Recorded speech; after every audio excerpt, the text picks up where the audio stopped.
من غریبم، ای خدایا جبر بر جانم مکن.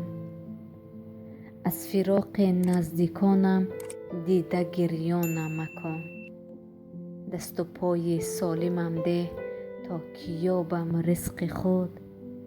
پیش مردم منتظر برده نانم مکن. آبروی و اعتبارم ده میان آدمان.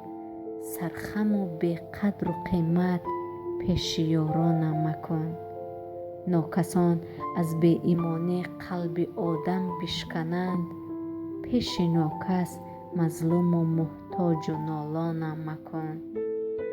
تو به هر فرزند من آداب و انصافش بده. در دم پیری من در کوچه سرسانم مکن. دارم امیدی کلان از رحمتت پروردگار. ای خدایا اصلا جدا از دین و ایمانم مکن.